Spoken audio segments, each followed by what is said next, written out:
వీళ్ళందరూ కూడా మీరు బెదిరిస్తూ ఉంటే మేము భయపడి సారు మీ కాల్ముక్తా సారు మీ బాంచన్ సారు అని అంత భయాలు ఉన్నాం. మేము వాళ్ళమే కాదమ్మా. ఇక్కడ మేము ఒకటే చెప్తా ఉన్నా, రాజశేఖర రెడ్డి గారు వైఎస్ రాజశేఖర రెడ్డి గారు బతికున్నప్పుడు ఆ రోజు మీ గొంతులు ఏమైనాయో ఆ రోజున మీ అందరి గొంతు తెరిచారా మీరు? ఆ రోజున తెలంగాణ గురించి వీళ్ళు మాట్లాడుతూ ఉంటే ఒకటే చెప్తా ఉన్నా, యువరాజ్యం పెట్టిన తర్వాత మొట్టమొదటిసారి నా మీద కేసు పెట్టి పోలీస్ స్టేషన్లో కూర్చోబెట్టింది తెలంగాణ భీమరావు బాడా కోసం.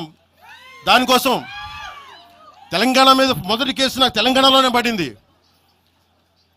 కూర్చోబెట్టి మీరు అందరూ కూర్చోబెట్టి ఆ రోజు ఒక్కళ్ళు ఏమయ్యారు? ఈరోజు మీరు బెదిరిస్తూ ఉన్నారు, బయటకు వస్తే దాడులు చేస్తారు. మాకు దాడులు కొత్త అనుకున్నారా? మాకు మీరు మహబూబ్ నగర్లో మన కాంగ్రెస్ నాయకులు కూలిస్తే స్టేజే కూల్చేశారు. మీరు మాకు కార్లు అడ్డం పెట్టి మమ్మల్ని దాడులు చేయడం, ఇవన్నీ తట్టుకొని ఇచ్చాం మేము. ఖమ్మంలో మీరు రాళ్ళు దాడులు చేశారు ఆ టైంలో, అప్పుడున్న కాంగ్రెస్ ప్రభుత్వం. ఈరోజు మాకు కొత్త అనుకుంటున్నారా ఇవన్నీ? మీరు చేసే ఈ తాటాకు చప్పుళ్ళకి బెదిరేది కాదు జనసేన, గుర్తుపెట్టుకోండి. ఏదైనా మాట్లాడితే తెలంగాణ ప్రభుత్వం అధినేతలు కూడా చెప్తా ఉన్నాను, మీ ఇళ్లలోకి వచ్చి దూరిపోయి ప్రైవేట్ ఆస్తుల్లోకి వచ్చి నిజంగా ఒక తప్పు జరిగే ఉంటే, నేను ఈరోజు మళ్ళీ చెప్తున్నాను, రీఐటరేటింగ్, యు సీజ్ ద ప్రాపర్టీ. సంతోషంగా చెప్తున్నా. అక్కడ ఉన్నది నాకు గోశాల ఉంది. అక్కడ ఒక 60-70 గోవులు ఉంటాయి. అక్కడ వాటి గడ్డి కోసం ఉంటుంది. మీరు తెలంగాణ ప్రభుత్వానికి చెప్తున్నాను, ప్రైవేట్ స్థలాల్లోకి వస్తే it is a criminal trespass, criminal defamation, mischief with malified intention, propagating misinformation for causing unrest and regional differences. ఇన్ని కేసులు అట్రాక్ట్ అవుతాయి. ఇవన్నీ మీరు ఒక్కసారి కూర్చొని మీరు మమ్మల్ని భయపెట్టాలని చూస్తే వాటికి భయపడే వాళ్ళం కాదు. మీరు ప్రతి చోట మీరు రీజనల్గా ప్రతిసారి పట్టుకొస్తే ఇక్కడున్న జర్నలిస్టులో కానీ ఐఏఎస్ ఐపీఎస్లో కానీ అన్ని జాతులు ఉన్నాయి, అన్ని కులాలు ఉన్నాయి.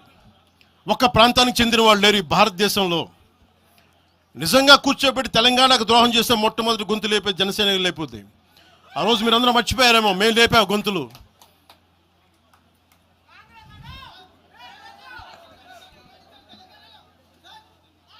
కాంగ్రెస్ హటావ్ దేశ్ బచావ్ అని అంటానికి ఈరోజు ఇందాక మీరు చెప్పిన దానికి చెప్తున్నా. కాంగ్రెస్ నాయకులు మాట్లాడుతున్నారు కొంతమంది, అందరం చెప్పట్లా. కొంతమంది నాయకులు కూర్చొని మాట్లాడుతూ ఉన్నారు, నువ్వు ఎలా తిరుగుతావు రోడ్ల మీద చూస్తాం, నాలుకలు కోస్తాం, నాలుకలు చీరుస్తామంటే రండయ్య బాబు మీకు నాలుకలు తీసి చూపిస్తాం మీకు కోసుకొని. అలాగే మీరు ఒకప్పుడు ఇలా మాట్లాడిన నాయకులందరూ రాజశేఖర రెడ్డి గారు తెలంగాణకి విభజనకి నేను వ్యతిరేకం నేను చెప్పిన వ్యక్తికి పక్కన ఉన్న కొమ్ము కాసిన వీళ్ళందరూ మాట్లాడతారు. నిజంగా నాకు చివుళ్ళ మల్లికార్జున్, శ్రీశైలం చెంచు పెంటల నుంచి వచ్చిన, చెంచు గూడెల నుంచి వచ్చిన కుర్రాడు, 16-17 ఏళ్ళ కుర్రాడు, చెంచుళ్ళ శివ మల్లికార్జున్, వీళ్ళు వెతుక్కొని వచ్చారు నా కోసం. దేనికి? మాకు యురేనియం మైనింగ్ జరుగుతూ ఉంది అన్నా, నువ్వు వచ్చి ఏదైనా చెప్పన్నా అంటే, ఆ రోజు ఓడిపోయినాను 2019 తర్వాత 2 చోట్ల ఓడిపోయి ఉంటే నా మీద ఏ నమ్మకం పెట్టుకొచ్చాడు. ఎందుకు నేను తెలంగాణ యువతను నమ్ముతానంటే, వాళ్ళకున్న లోపల ఉన్న భావం ఎంత బలమైందంటే మొత్తం ప్రభుత్వానికి కనిపించింది ఒక్క కుర్రోడి భావం. దానికి నేను ప్లాట్ఫామ్ అయ్యాను అంతే. దానికి ప్లాట్ఫామే అయ్యా. వచ్చే కుర్రోడు రోడ్డు మీద కూర్చొని జనసేన ఆఫీస్ ముందు కూర్చుంటే వెళ్ళి మాట్లాడా, ఏం బాబు ఏం కావాలన్నా అంటే, నీకు కూర్చోబెట్టి అన్నా మాకు యురేనియం మైనింగ్ జరుగుతుందన్నా మా శ్రీశైలంలో చెంచుపెంటల్లో, నువ్వు మాట్లాడన్నా అంటే మొత్తం తీసుకొస్తే ఒక్క మాట మాట్లాడితే ఆ రోజున వి హనుమంతరావు గారు, ఇప్పుడు కాంగ్రెస్ నాయకులు వి హనుమంతరావు గారు, మేము కూర్చొని మాట్లాడితే అఖిల పక్షం ఆ రోజు పిలిచాం. ఏ బలం ఉందని జనసేనకి ఆ రోజున ఓట్లు వస్తాయన్నా? మేము చేసింది తెలంగాణ మీద ప్రేమ, తెలంగాణ మీద ఇష్టం, తెలంగాణ మీద మమకారం.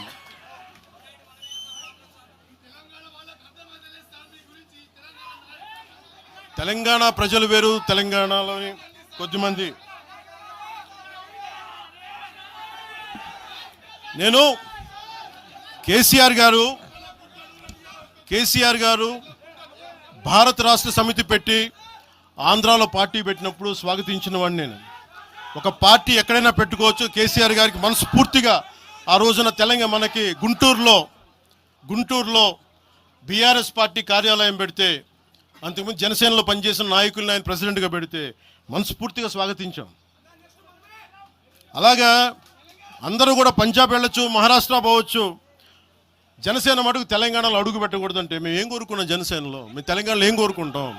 పవన్ కళ్యాణ్ ముఖ్యమంత్రి అవుతాడు ఇక్కడ? ఆంధ్రాలోనే దిక్కు లేదు, పవన్ కళ్యాణ్ ఇక్కడే ముఖ్యమంత్రి అవుతాడు. కానీ దేనికి భయం అంటే చైతన్యవంతులను చేస్తామన్న భయం, అదొక్కటే భయం. సమస్యల మీద తిప్పి కొడితే ఎంత? 4 కోట్ల జనాభా ఉన్న, దాదాపు 4 కోట్ల జనాభా ఉన్న తెలంగాణలో జనసేన తిప్పి కొడితే 1,00,000 మంది పైన కూడా లేరు.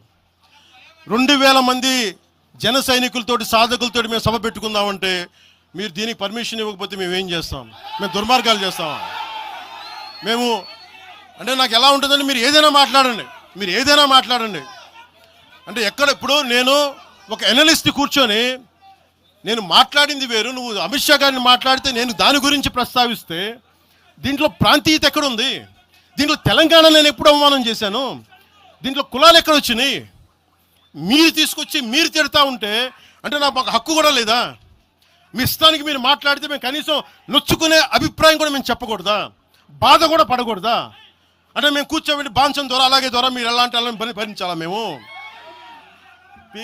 పీకలు పోయినా పర్లేదు, పీకలు కోసుకుంటాం, కానీ భయం అయితే మాకు రాదు.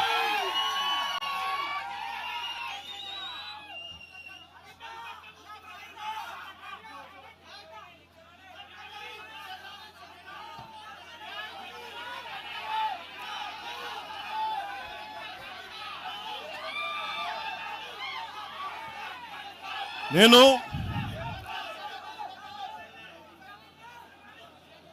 తెలంగాణలో ఆంధ్ర వాళ్ళకి ఏం పని అంటారు? సంతోషం, కరెక్ట్. అది తెలంగాణలో ఆంధ్ర కాంట్రాక్టర్లు ఓకేనా? ఇక్కడ ఆంధ్రాలో తెలంగాణ కాంట్రాక్టర్లకి బాగానే పనిచేస్తున్నారు. అక్కడ తెలంగాణలో ఆంధ్ర కాంట్రాక్టర్లు బాగానే ఉన్నారు. ఎవరినా మీరు బేవకూఫులు చేస్తామన్నారు? మీరు ఎవరిని బేవకూఫులు చేస్తారు? మీరు ప్రజలనేమో మీరు మభ్యపెట్టి, యువత మీరు ప్రజానికం, మీరు తెలంగాణ ప్రజలు ఇది గుర్తించాలి. ఇది వీళ్ళు బాగానే ఉన్నారు, వీళ్ళ అధికారాలు బాగానే ఉన్నాయి, వీళ్ళు బిజినెస్లు బాగానే ఉన్నాయి, వీళ్ళ కాంట్రాక్టులు బాగానే ఉన్నాయి. ఏదైనా మాట్లాడితే నాలాంటి వాడిని కూర్చోబెట్టి భయపడతా ఉంటారు. మీరు ఒక్కసారి చెప్పండి. మీరు నిజంగా వద్దు అనుకుంటే తెలంగాణలో అసెంబ్లీలో ఎవరైతే తిడుతున్నారో మీరు తీర్మానం పెట్టండి. పవన్ కళ్యాణ్ అనేవాడికి ఇక్కడ పర్మిషన్ లేదు, రాకూడదని పెట్టండి పర్మిషన్. సంతోషం. నాకు దాన్ని ఎలా పెడతారు నేను కూడా చూస్తాను. దాన్ని మేము 1,200 మంది ఉద్యమకారులు ఎంతమంది చనిపోయారో నాకు తెలుసు. 12 సంవత్సరాలు 1,200 మంది ఉద్యమకారులు పైగా చనిపోతే వాళ్ళ మీద గౌరవార్థం నేను ఎప్పుడు ఒక్క మాట మాట్లాడాలి తెలంగాణ, ఒక్క మాట. నాకు అంత ఇష్టం నాకు తెలంగాణ. కానీ మీరు కూర్చోబెట్టి నా ప్రేమను కనుక మీరు శంకిస్తే నేను ఇప్పుడు దాకా నిర్ణయించుకోలే. మీరు అంటున్నారు కాబట్టి చెప్తున్నా, తెలంగాణలో జనసేన ఉంటుంది, మేము పోటీ చేస్తాం. నేను ఇప్పుడు దాకా ఎప్పుడు అవసరమైతే తెలంగాణలో తిరుగుతాం. నేనే తిరుగుతా, మేమే తిరుగుతాం. ప్రతి సమస్య మీద మాట్లాడతాం, ప్రతి అన్యాయాన్ని ఎదుర్కొంటాం. ఏం మాట్లాడతారు మీరు? ఇది తెలంగాణ భారతదేశంలో అంతర్భాగం, మర్చిపోకండి. తెలంగాణ నా దేశం అంతర్భాగం. తెలంగాణ మీరు కూర్చోబెట్టి బెదిరించి రాకూడదు ఏంటో అవన్నీ భరిస్తాం. చాలా దశాబ్దం పైగా భరించాం. దీనికి చర్మాంకం పలుకుతాం మేము. తెలంగాణ ఎవరైతే వ్యతిరేకించారో వాళ్ళందరూ పదవుల్లో కూర్చున్నారు. ఈరోజు కూర్చోబెట్టి తెలంగాణను ఎవరైతే వ్యతిరేకించారో వాళ్ళు ఎమ్మెల్యేలు అయ్యారు. ఒక్క మాట మాట్లాడలా, కిక్కురు మనకుండా కూర్చున్న 12 సంవత్సరాలు. మా నాయకుల్ని పేరు పేరుని అడగండి, ఒక్కొక్కరిని అడగండి, ఇంటర్వ్యూలు తీసుకోండి. ఏ రోజైనా సరే నేను వాళ్ళని ప్రోత్సహించాను అడగండి. వాళ్ళు నన్ను వదలలేదు, నన్ను ఏం చేయమంటారు చెప్పండి. దండం పెట్టి చెప్పా, మీరు శుభ్రంగా వెళ్ళిపోండి అంటే లేదు, మాకు నీ ఆశయాలు ఇష్టం, మాకు జనసేన భావజాలం ఇష్టం. ఉన్న మహేందర్ కానీ, రాజలింగం గారు కానీ, ఉన్న ప్రతి ఒక్కరు పేరు పేరున, శంకర్ కానీ పేరు పేరున ప్రతి తెలంగాణ జిల్లాలో ఉన్న నాయకులందరూ యువరాజ్యం నుంచి ఉండిపోయారు. వాళ్ళు పోలే. నేను చెప్పా మీరు మిగతా పార్టీస్కి పోండి అంటే పోలా. దాసోజు శ్రవణ్ ఎవరు పట్టుకున్నారు? మీరు ఆ పట్టుకుని దాసోజు శ్రవణ్ కానీ ఈరోజు ఎమ్మెల్సీగా ఉన్నారంటే, ఆ రోజు మీరు కూర్చోబెట్టి మాట్లాడుతూ ఉన్నారు. ఆ రోజున ఈరోజు కాంగ్రెస్ నాయకులు ఎవరో మాట్లాడుతూ ఉన్నారు, నువ్వేమి ఎలా వస్తావు చూస్తామని. ఇలాంటి ప్రగల్భాలే వైఎస్ రాజశేఖర రెడ్డి గారు ముఖ్యమంత్రిగా ఉన్నప్పుడు కాంగ్రెస్ యువజన కాంగ్రెస్ వాళ్ళు ఇలాగే మాట్లాడారు. ఆ రోజున తన్ని తగలేసాం ప్రతి ఒక్కరు వచ్చిన వాళ్ళు, గుర్తుపెట్టుకోకండి. ఆ రోజు నాకు నిలబడిన తెలంగాణ యువత నిలబడ్డారు, బస్తీల్లో నుంచి, ఉస్మానియా నుంచి వచ్చిన వాళ్ళు నిలబడ్డారు. ఆ రోజున రాజలింగం గారికి తెలుసు. ఆ రోజు కూడా చెప్పారు ఎలా వస్తుంది. నేను చెప్పా, ఇలాగే ఇంటికి వస్తామని బెదిరించి, ఆఫీస్కి వస్తామని బెదిరిస్తే ఇంటి ముందు చేరేసి కూర్చున్నా. నాకు అలాంటి భయాలు లేవు. దేశం బాగుండాలి. అంతర్గతంగా ఇప్పుడు వేర్పాటువాదం మంచిది. ఎక్కడ దాకా? దేశ సమగ్రత భంగం కలిగినంత వరకు ఎవరు ఉండకూడదు, రాకూడదు, మీ గొంతులు తొక్కేస్తామంటే ఇది ఏమనుకున్నారు? భారతదేశం అనుకున్నారు, లేదంటే పాలస్తీనా అనుకుంటున్నారు? మీరు అందరూ ఇది భారతదేశం, పాకిస్తాన్. మీ ఇష్టానికి రాకూడదు, మీ ఇష్టానికి ఏమనుకుంటారా మీరంతా? నా దేశం, నేను ఎక్కడైనా అడుగు పెడతా, నాకు రాజ్యాంగ పరంగా కల్పించిన హక్కు ఇది. ఇప్పుడు కాంగ్రెస్ నాయకులకు ఒకటే చెప్తున్నా, రాహుల్ గాంధీ గారు కానీ, ప్రియాంక గాంధీ గారి దక్షిణ భారతంలోకి వచ్చి వైనాడులో పోటీ చేయొచ్చు. ఇందిరాగాంధీ గారేమో మెదక్లో పోటీ చేయొచ్చు.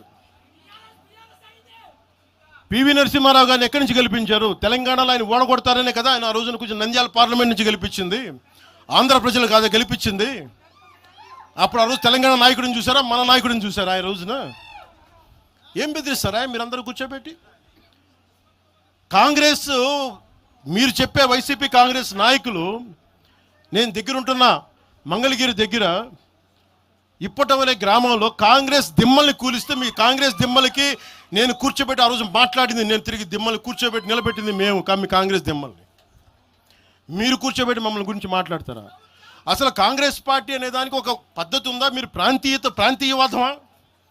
కాంగ్రెస్ పార్టీ రాహుల్ గాంధీ కానీ, ఇంక్లూడింగ్ శ్రీమతి ప్రియాంక గాంధీ కానీ, I hope you would respond. I expect Mr. Rahul Gandhi and Ms. Priyanka Gandhi to respond on this. Your leaders, your so-called national party, you're behaving like, your Congress leaders are few Congress leaders, behaving like separatists. And Meeru, again you want to come into Andhra Pradesh and your Congress has to be there.